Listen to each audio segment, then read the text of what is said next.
pensiun itu adalah untuk memelihara keseimbangan penghasilan dan memberikan jaminan kesejahteraan di hari tua. Bagaimana Pak Dirut Asabri, setuju nggak itu? Setuju ya? Agar tidak tergantung kepada siapapun, agar bisa mempertahankan hidupnya. Tetapi apa yang terjadi? Saya ini pensiunan TNI Pak. Sampai dengan 35 tahun kurang 4 bulan. Begitu pensiun berapa dapatnya? 4.770.000. Terus mana yang dimaksud dengan Bapak yang mengatakan pensiunan itu untuk menjamin hari tua? Yang di mana Pak? Kita dipotong dengan macam-macam sampai dengan 9,3% dari gaji pokok. Tapi kalau 4 juta sekian sekarang udah naik, Pak Dirut, 5 juta 5,2, alhamdulillah, naik 200.000. Bandingkan Pak Dirut, berdua nih, Taspen juga jangan senyum-senyum aja nih. Terus apa yang kami bisa pertahankan kalau hanya mengandalkan pensiun itu? Karena pensiun itu dari gaji pokok. Sekarang pensiun saya 70% dari gaji pokok, yang cuma 5 juta sekian. Ya betul Pak Dirut Asabri ya. 70% dari gaji pokok. Ya 5 juta, 1. Itu bintang 2. Bintang 3 tambah 100.000. 5,2. Bintang 4 ya sekitar 5,4. Kalau ada masih tanggungan, ada tambahannya plus-plus lah. Artinya tujuan dari dana pensiun itu nggak tercapai. Apalagi Asabri ini berapa tahun yang lalu hilang uangnya diambil pengelola. Sampai sekarang pun katanya nih, terakhir ini Pak Dirut Asabri ini keuntungan atau laba, istilahnya laba agak bahasa Pak Dirut ini agak ngeri-ngeri sedap ini kalau bahasa orang Medan. Laba minus.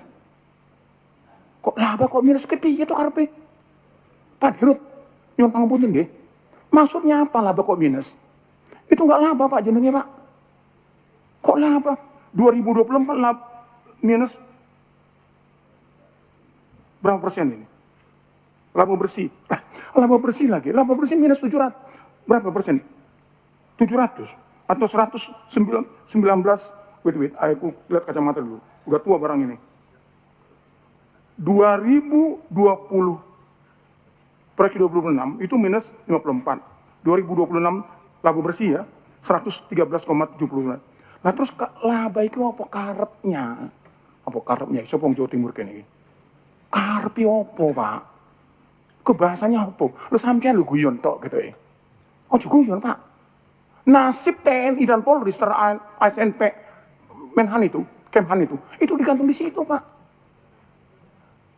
Jadi kalau pejabat-pejabat TNI dulu gagah berani, rumahnya besar, lampunya terang benderang, sekarang begitu pensiun, 10 watt, Pak.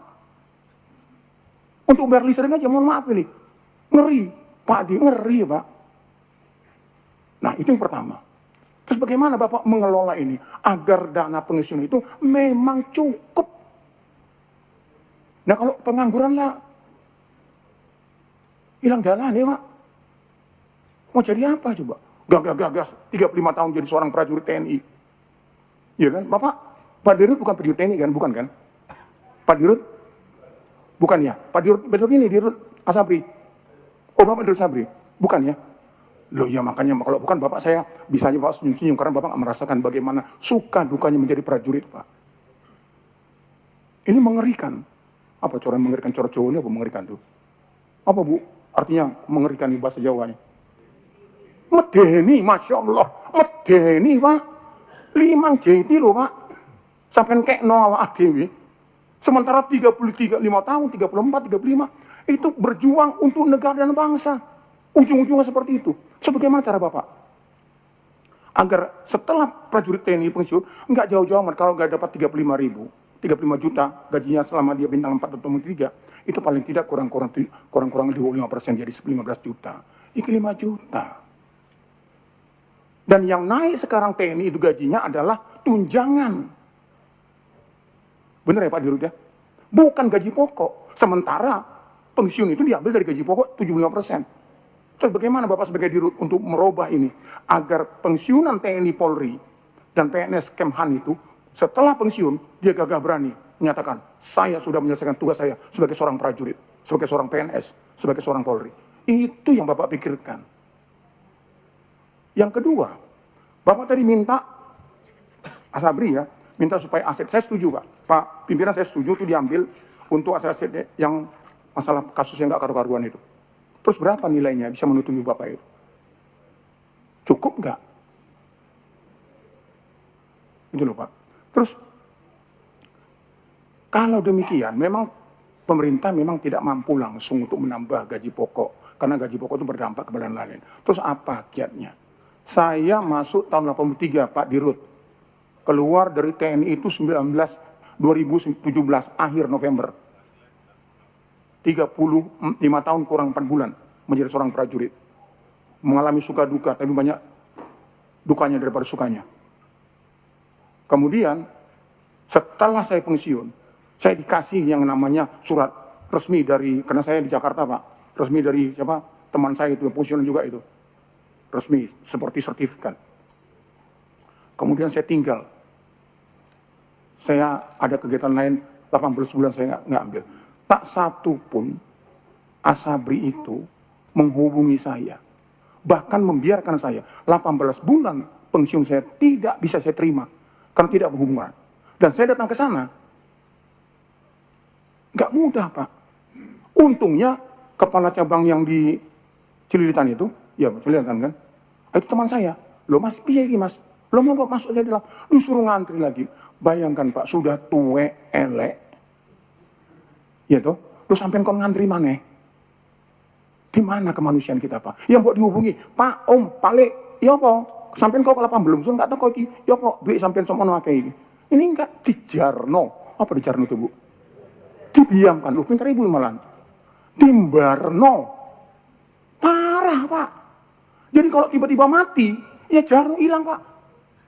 Betapa menyenangkannya, sudah sitik, mentik, gak ada apa-apa nih bles.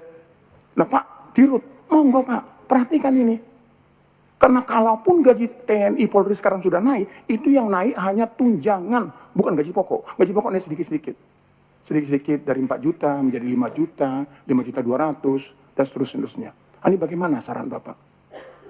Agar kami yang katakan dana pensiun adalah untuk supaya masa depannya tidak langsung anjlok, bisa Bapak lakukan. Yang kemudian aset-aset yang sudah kehilangan itu, apakah sekarang Asabri semuanya badan pengawas?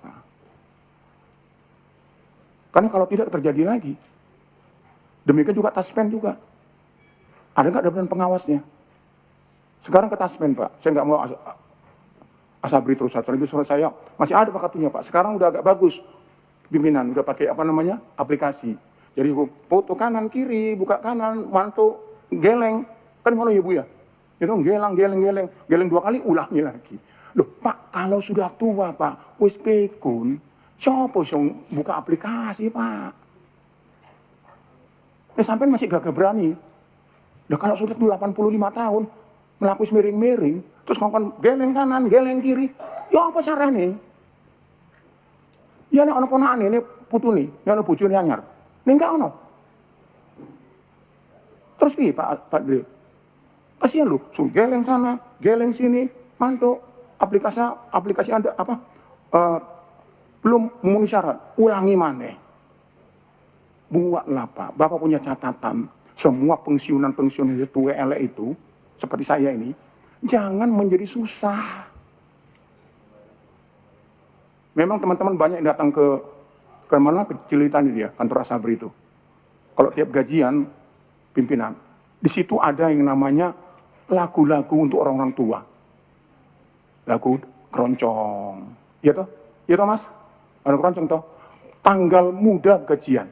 Tapi apakah cukup di situ untuk melayani orang-orang yang sudah berjuang pertempuran di Timur Timur, di mana-mana sudah itu? Nah terus sok ngono tau. Cakap semantan Pak. Lembotan asli ini. Ya Pak Dirut ya. Kemudian Taspen Pak yang kedua. Saya nggak terlalu mau, karena Asabri masih saya bagian dari Asabri soalnya.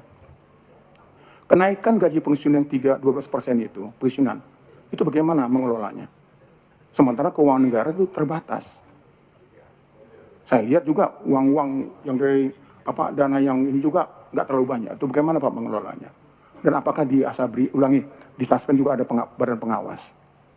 Kemudian Bapak minta peraturan tadi saya lihat di sini, bagaimana agar diatur mulai dari penguatan kelembagaan, kemudian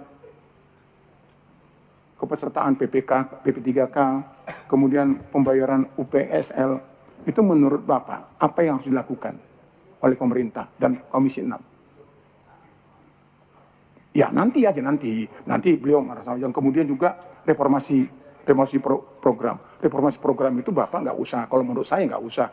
Selama itu untuk kebaikan para pensiunan, nah Bapak harus baik-baik juga, nggak apa-apa Pak. Percayalah Pak, kami pensiunan ini, ya Pak Dirut Asabri, itu lemah lunglai Pak. Berapa banyak mereka yang sudah sakit, yang sudah ini, tapi Bapak cuma mengasih 5 juta Pak. Aku bintang luru loh Pak, sakit loh. Tole, kayak bayar listrik, kata Pak Adi Satria itu, mboten cekap. Apa mboten cekap itu? Gak cukup. Tolong Pak, itu dari saya. Terima kasih pimpinan. Ini Pak Jeffrey ini suara pensiunan TNI Pak. Tapi Jenderal terima pensiun juga?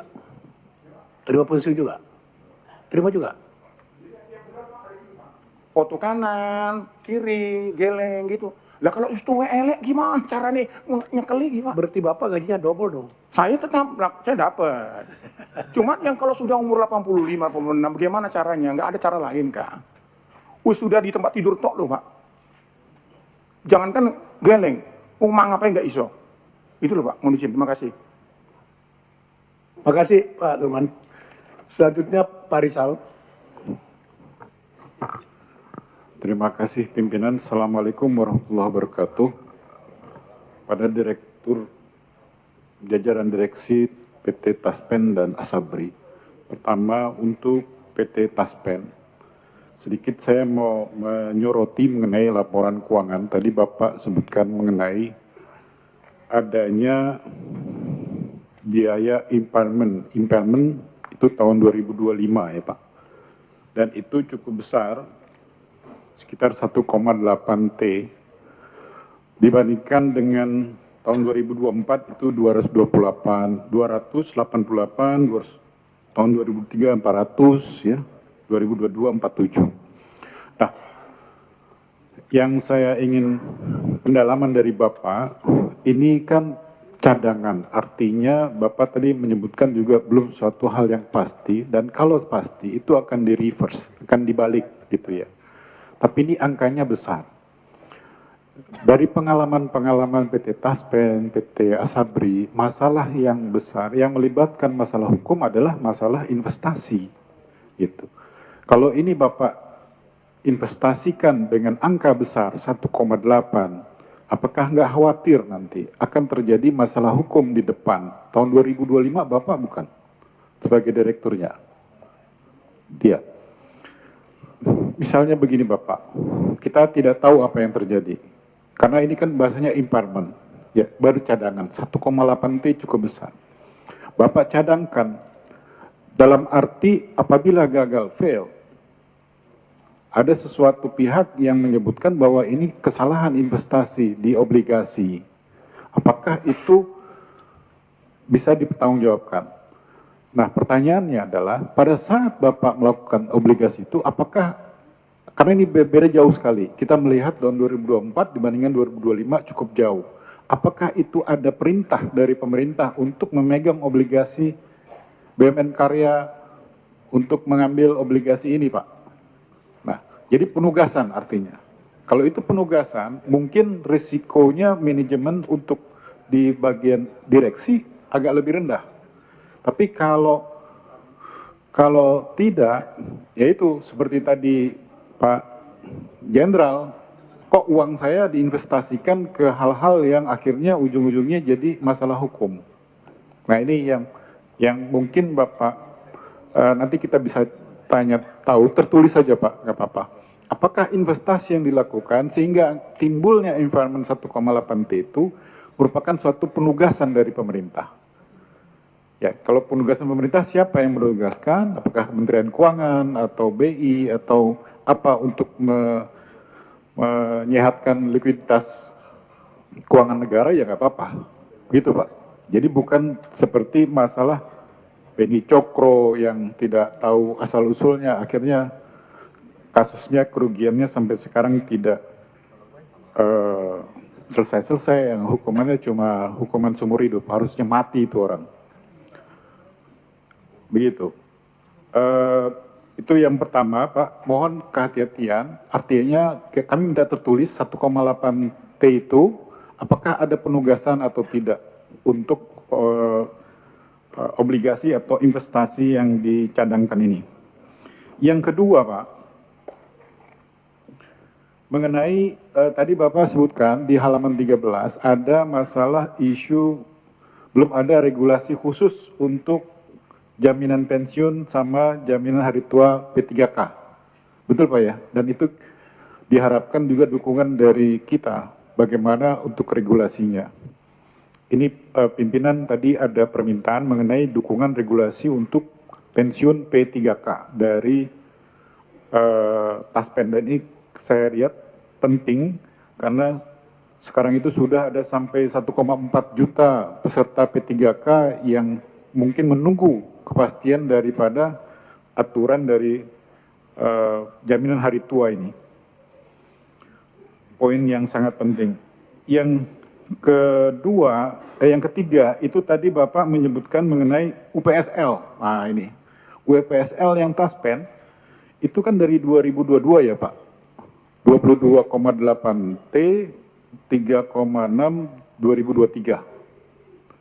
Nah ini dorongan-dorongan kepada pemerintah untuk membayar itu sampai sekarang apakah sama seperti tadi Asabri akan dijanjikan di APBN 2027 atau sama Pak? 2027 akan dijanjikan untuk dibayar gitu ya? Mulai dibayar, cicil ya?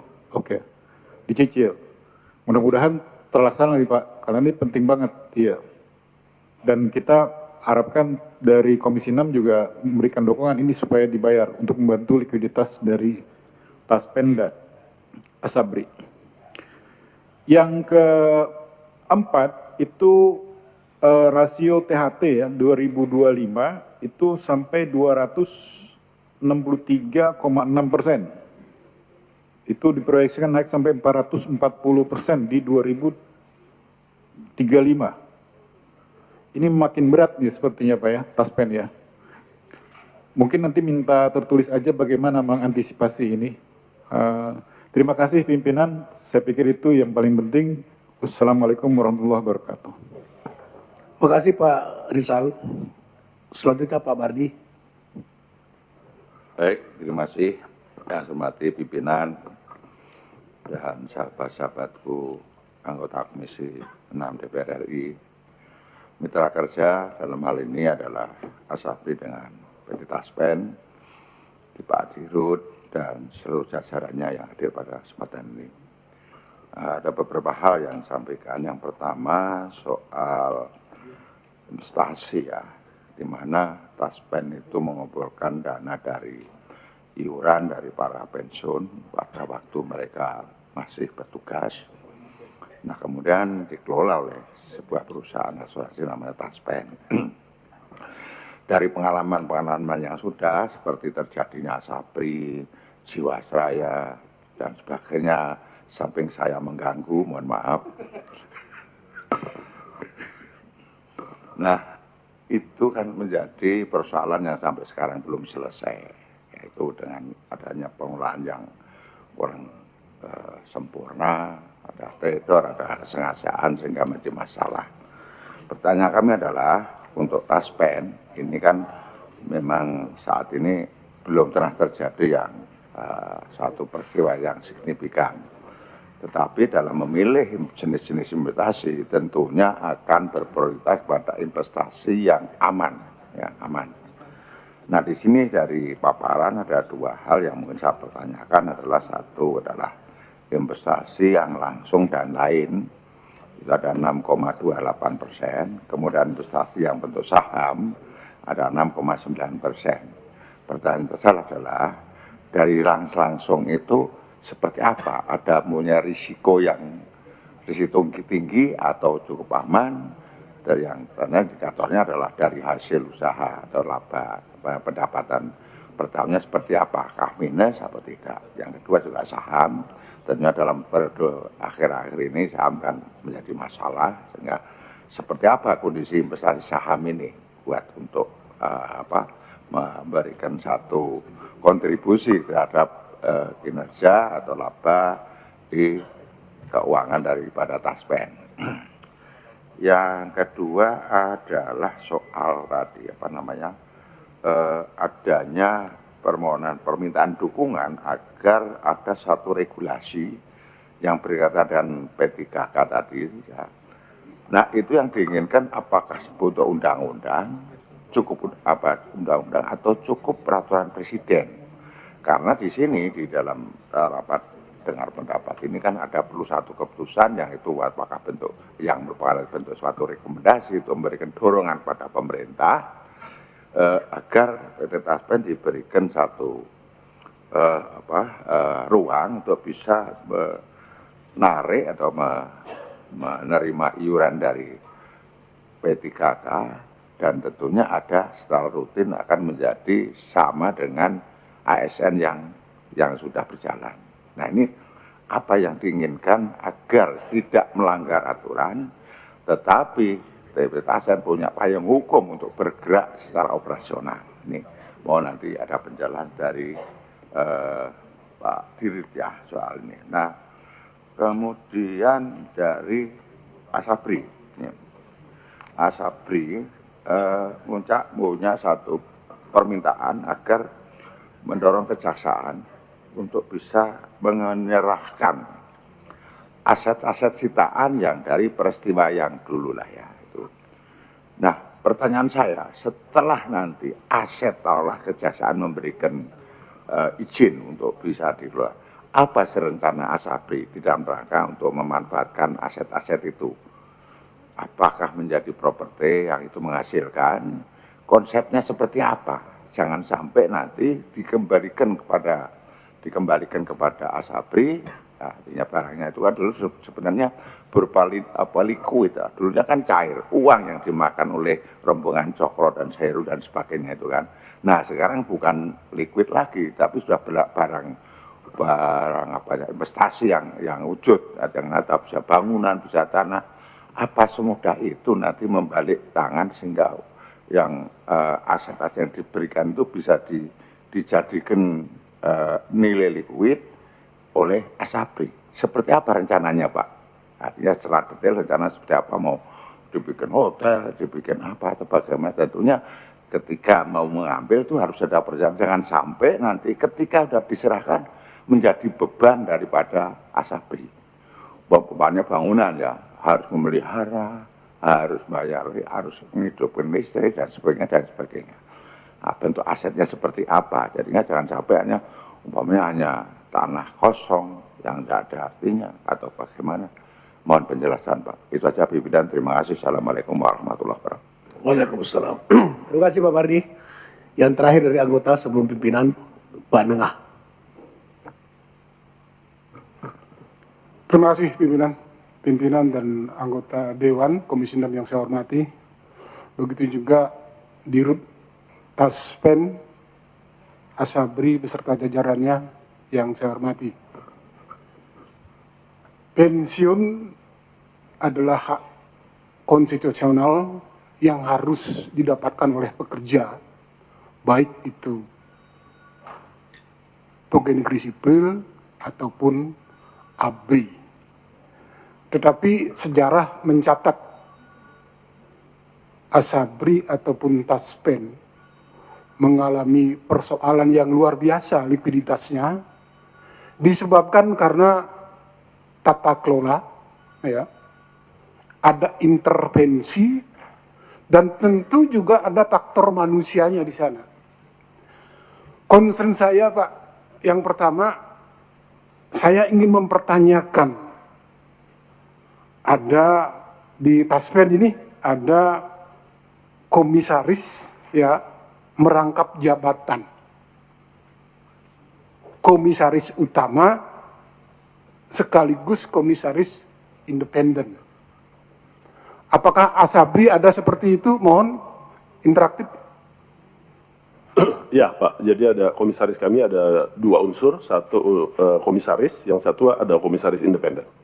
Yang saya maksud apakah dirangkap jabatannya? Oh, biasanya komisaris sekaligus komisaris independen Pak. Nah, ini kan juga persoalan Pak. Ini kan dicantumkan ada komisaris independen, yang satu Pak Ferry independen plus komisaris utama. Saya khawatir kondisi-kondisi ini yang merangkap-rangkap jabatan membuat tata kelola lain menjadi nggak benar. Sama halnya yang kita protes di PT Bajaya. Asisten pribadi digunakan sebagai komisaris. Padahal sejarah mencatat Asabri ataupun Taspen kan ada persoalan yang luar biasa di tahun-tahun sebelumnya. Kenapa harus dirangkap jabatannya? Independen dan komisaris utama. Ini kan membuat tata kelola menjadi kurang bagus nanti Pak. Kalau seandainya sejarah tidak pernah mencatat Asabri ataupun Taspen tidak ada persoalan, barangkali ini tidak melanggar aturan. Yang menjadi persoalan sejarah Pak. Nah mestinya ini ada tingkat kehati-hatian yang lebih dikedepankan.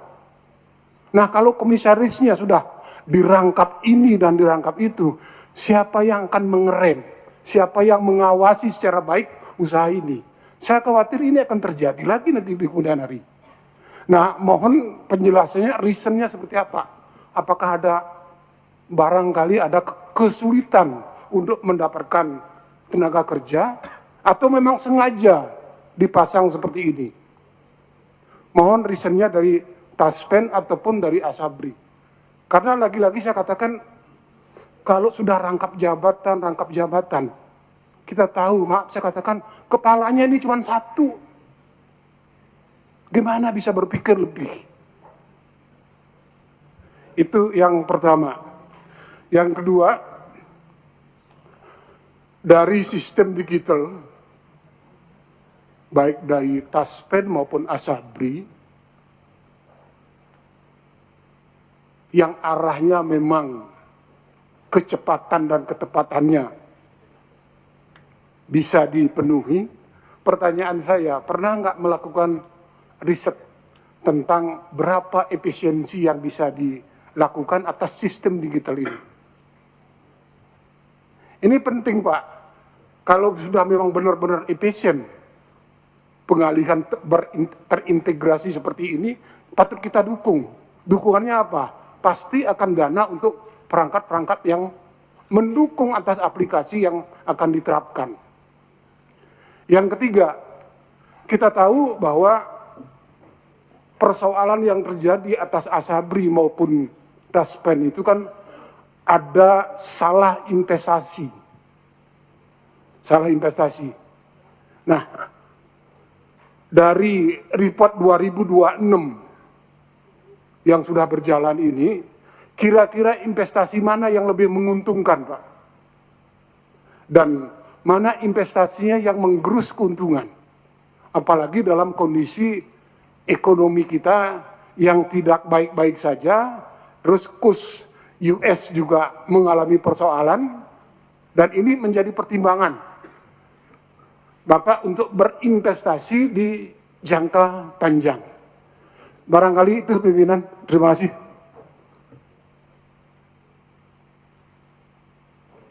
Terima kasih Pak Dega. Ibu Ketua, silakan. Baik, terima kasih Prof. Pak Roni, apa kabar? Pak Ferry. Oh Febri ya. Kita karena sudah setahun ya ketemu ya. Terakhir RDP kita 1 Juli 2025, jadi udah setahun lebih. Jadi saya akan mengatakan ini bahwa Asabri sama Taspen ini kan sebenarnya punya hampir sama pola secara industri kan hampir sama. secara operasional memang layanan semakin digitalisasi yang tadi sempat disampaikan Pak Sturman tadi semakin kuat. Secara capaian layanan publik juga lebih kuat juga dibandingkan yang lalu. Tetapi sebenarnya penguatan ini tidak sepenuhnya menjadi capaian yang maksimal karena masih dibayangi juga tentang keberlanjutan jangka menengah dan panjangnya. Contohnya misalnya untuk Asabri, apakah memang betul nanti misalnya agenda 2027 itu semua UPSL namanya, UPSL Asabri itu bisa terlaksana atau tidak untuk 2027. Ini kan sekarang lagi berjalan di 2026. Termasuk juga dengan Taspen. Taspen ini regulasi tentang P3K misalnya. Itu apakah kemudian itu keterlambatan yang terjadi, yang regulasi yang ada, ini apakah bisa menjamin bahwa nanti akan tidak terlambat juga memperlemah capaian-capaian yang dilakukan oleh Taspen. Ini yang kemudian belum lagi isu-isu yang lain. Yang menurut saya perlu ada terobosan bareng-bareng. Tentu Komisi 6 tentu akan sangat membantu untuk bagaimana supaya kendala-kendala ini, bayangan-bayangan yang kuat yang bisa menjadi tekanan tentang segala sesuatunya untuk perusahaan itu bisa terurai dengan baik. Yang kedua, Pak Roni dan Pak Jeffrey yang ingin saya sampaikan adalah di 1 Juli yang lalu kita punya kesimpulan rapat yang nomor 9. Jadi Komisi 6 DPR RI meminta kepada PT Taspen Persero dan PT Asabri Persero untuk memprioritaskan pembayaran pensiunan dan menempatkan dana di Bank Himbara dan PT Pos Indonesia. Nah, saya ingin tahu nih sejauh ini seberapa perkembangannya seperti apa, progresnya seperti apa. Jangan sampai kemudian bahkan malah menggunakan bank-bank lain ya swasta, karena kan kita cita-citanya Danantara itu kan satu sinergi BUMN gitu ya.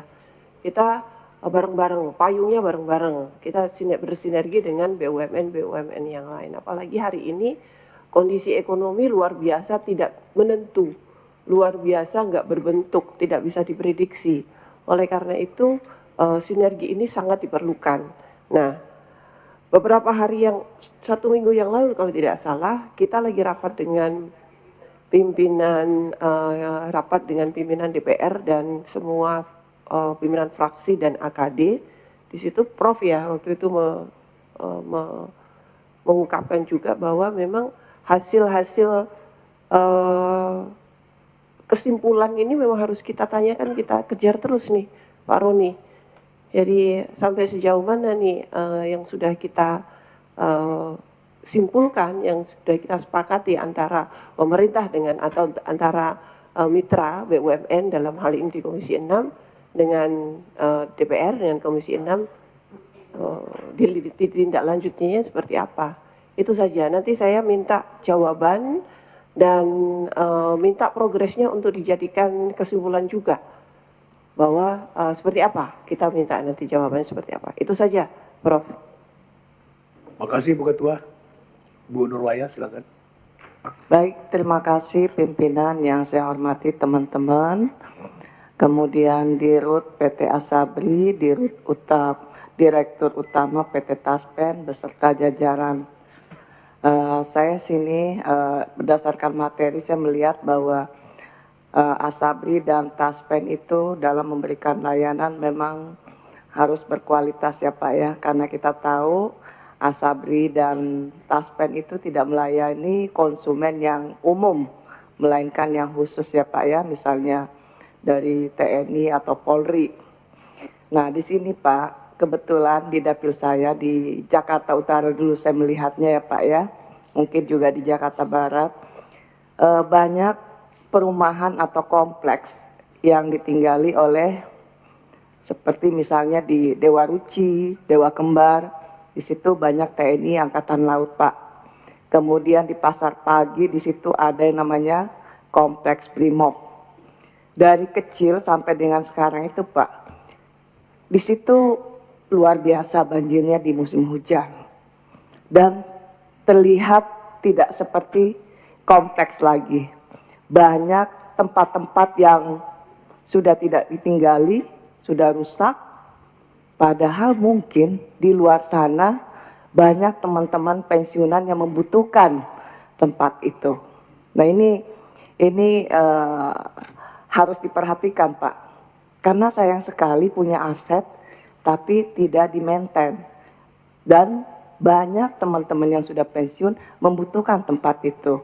Sementara anak atau keturunan penerima manfaat itu sendiri merasa mereka itu sudah dibiarkan begitu saja sehingga harus hijrah ke tempat lain.